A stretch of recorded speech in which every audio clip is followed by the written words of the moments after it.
Hi guys, and welcome back to another episode of Case Closed, the podcast. I'm your host Savannah, and today we will be reading another ghost story. We are getting into the final stages. I think we have about 4 days, maybe 3 days till Halloween, which is one of my favorite holidays. So I'm very excited to share this ghost story with you. It's definitely a good one. It's called The Cell Phone. Let's get right into it. A couple months ago, my friend's cousin, a single mother, bought a new cell phone. After a long day of work, she came home, placed her phone on her counter, and went to watch TV. Her son came to her and asked if he could play with her new phone. She told him not to call anyone or mess with the text messages, and he agreed. At around 11:20, she was drowsy, so she decided to tuck her son in and go to bed. She walked to his room and saw that he wasn't there. She then ran over to her room to find him sleeping on the bed with the phone in his hand. Relieved, she picked her phone back up from his hand to inspect it. Browsing through it, she only noticed such minor changes such as the new background, banner, etc. But then she opened up her saved pictures. She began deleting the pictures he had taken until only one new picture remained. When she first saw it, she was in disbelief. It was her son sleeping on the bed, but the picture was taken by someone else above him. It showed the left half of an elderly woman's face. That's creepy. That's really creepy. That's very, very creepy.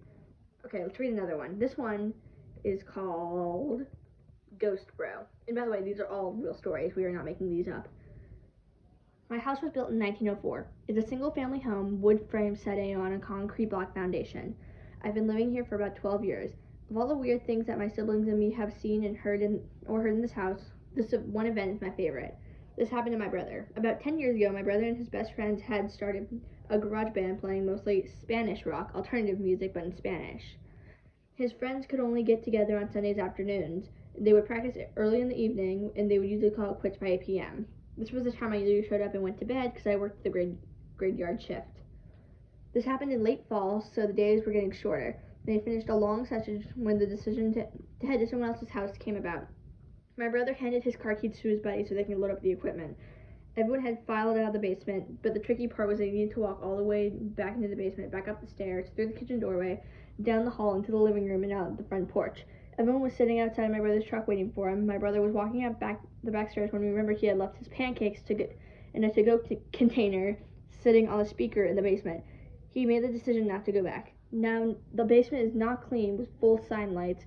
There had been partitions made, and the boiler and main heating unit are right smack in the middle. So after my brother walks back, he is about to retrieve his food container when, out of the corner of his eye, he sees it. It's a shadowy figure, right at his peripheral vision. The feeling of dread and uneasiness washes over my brother.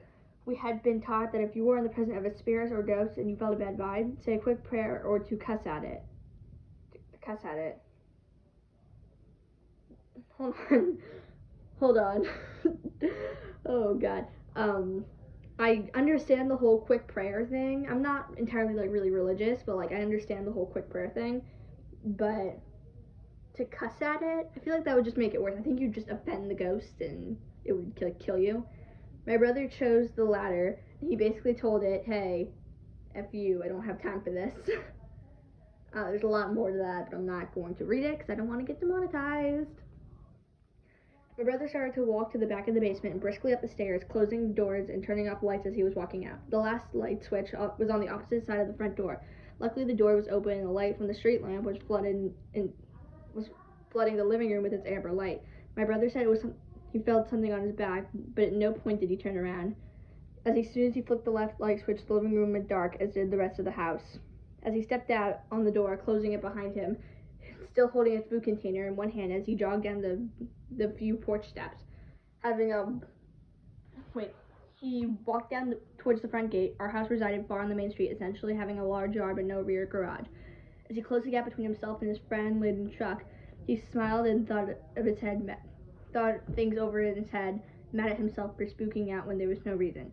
He climbed the driver's side of the truck, pulling his seatbelt and getting ready to pull out of the parking spot directly in front of his house, when one of his brothers asked, Hey, wait, what about his brother? Isn't he coming with us? My brother answered, What do you mean? He went to work early tonight. He's already gone. Do you see his car anywhere? The next question they asked is, So, then who was walking behind you when you were leaving the house? Uh-oh. That was not a turn I was expecting. Wow. That's scary. I have nothing to say to that. It's scary. what is it with the cussing thing? I don't understand. Like I said, I'm not a hugely religious person, but I understand the whole saying a quick prayer. I don't think it helps. I think it just reassures the person. But cussing at it is probably the worst thing you can do. To anyone who's considering like ghost hunting, this is my recommendation. Don't cuss at it. Don't try to offend it. So that's all the time we have for today. I will see you guys next Monday. Hopefully very, very soon we will have Azella back. I know some of you guys miss her. I do too. It's very weird recording without somebody in the middle of my room by myself. It's very weird. So I'll see you guys later. Bye.